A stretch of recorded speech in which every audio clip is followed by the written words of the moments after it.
जय माता दी। नमस्कार। मेरे YouTube चैनल श्रद्धा में आप सभी लोगों का हार्दिक स्वागत है। उम्मीद करती हूँ कि आप सभी सुखी और स्वस्थ होंगे, भगवान की भक्ति में व्यस्त होंगे। आइए जानते हैं आज इस वीडियो के माध्यम से माँ दुर्गा सप्तशती के 9वें अध्याय के बारे में, जिसमें राजा ने कहा और निशुंभ वध के बारे में बताया गया है। हे ऋषिराज, आपने रक्त बीज के वध से संबंध रखने वाला वृत्तांत मुझे सुनाया। अब मैं रक्त बीज के मरने के पश्चात क्रोध में भरे हुए शुंभ व निशुंभ ने जो कर्म किया वह सुनना चाहता हूँ। महर्षि मेधा ने कहा, रक्त बीज के मारे जाने पर शुंभ और निशुंभ को बड़ा क्रोध आया और अपनी बहुत बड़ी सेना को इस प्रकार सर्वनाश होते देखकर निशुंभ देवी पर आक्रमण करने के लिए दौड़ा। उसके साथ बहुत से बड़े बड़े असुर देवी को मारने के वास्ते दौड़े और महापराक्रमी शुंभ अपनी सेना सहित चंडिका को मारने के लिए बढ़ा। फिर शुंभ और निशुंभ का देवी से घोर युद्ध होने लगा और वह दोनों असुर इस प्रकार देवी पर बाण फेंकने लगे जैसे मेघों से वर्षा हो रही हो। उन दोनों के चलाए हुए बाणों को देवी ने अपने बाणों से काट डाला और अपने शस्त्रों की वर्षा से उन दोनों दैत्यों को चोट पहुंचाई। निशुंभ ने तीक्ष्ण तलवार और चमकती हुई ढाल लेकर देवी के सिंह पर आक्रमण किया। अपने वाहन को चोट पहुंची देखकर देवी ने अपने क्षुरप्र नामक बाण से निशुंभ की तलवार व ढाल दोनों को ही काट डाला।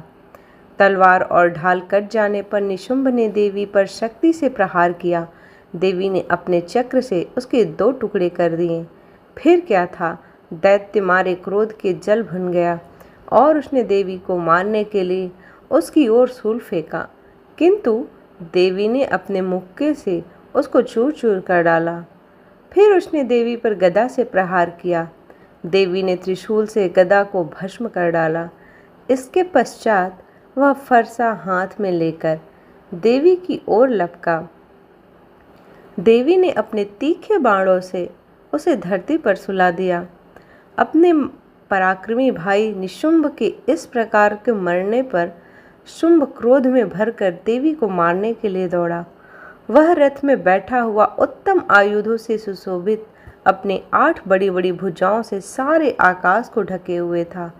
शुंभ को आते देखकर देवी ने अपना शंख बजाया और धनुष की टंकोर का भी अत्यंत दुस्सह शब्द किया।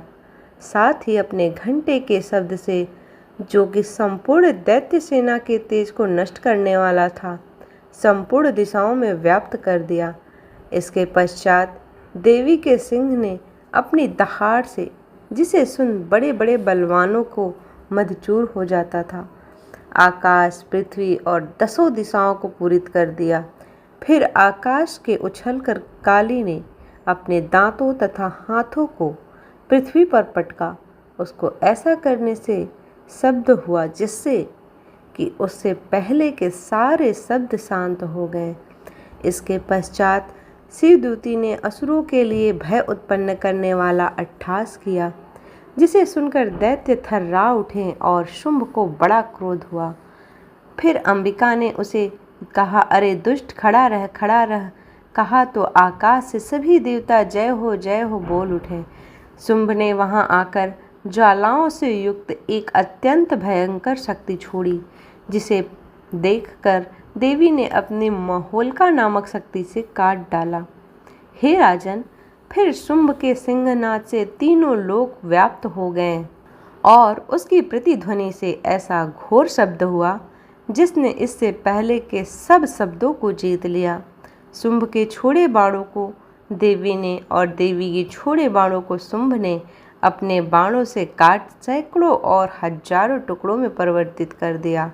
इसके पश्चात जब चंडिका ने क्रोध में भरकर शुंभ को त्रिशूल से मारा तो वह मूर्छित होकर पृथ्वी पर गिर पड़ा।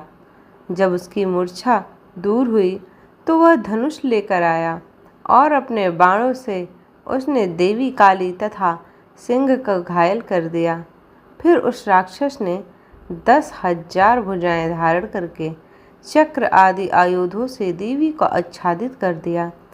तब भगवती दुर्गा ने कुपित होकर अपने बाणों से उन चक्रों तथा बाणों को काट डाला।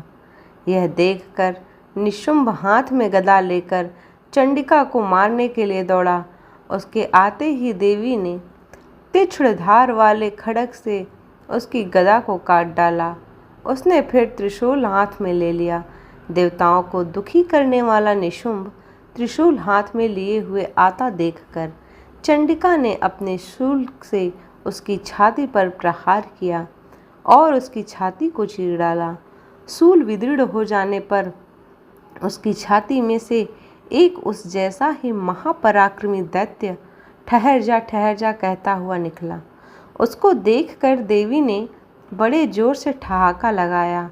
अभी वह निकलने भी न पाया था कि उसका सिर अपनी तलवार से काट डाला। सिर के कटने के साथ ही वह पृथ्वी पर गिर पड़ा। तदंतर सिंह दहाड़ दहाड़ कर असुरों का भक्षण करने लगा और काली शिवदूती भी राक्षसों का रक्त पीने लगी। कौमारी की शक्ति से कितने ही महादैत्य नष्ट हो गए। ब्रह्मा जी के कमंडल के जल से कितने ही असुर समाप्त हो गए। कई दैत्य महेश्वरी के त्रिशूल से विदृढ़ होकर पृथ्वी पर गिर पड़े और वाराही के प्रहारों से छिन्न भिन्न होकर धराशायी हो गए। वैष्णवी ने भी अपने चक्र से बड़े बड़े महापराक्रमियों का कचूमर निकालकर उन्हें यमलोक भेज दिया और इंद्र से कितने ही महाबली राक्षस टुकड़े टुकड़े हो गए।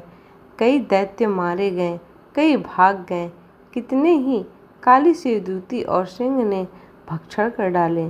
इस प्रकार माँ दुर्गा सप्तशती का यह 9वां अध्याय भी समाप्त होता है। उम्मीद करती हूँ कि आज की वीडियो आप लोग को पसंद आई हो और आपके लिए यह वीडियो सहयोगपूर्ण हुई हो।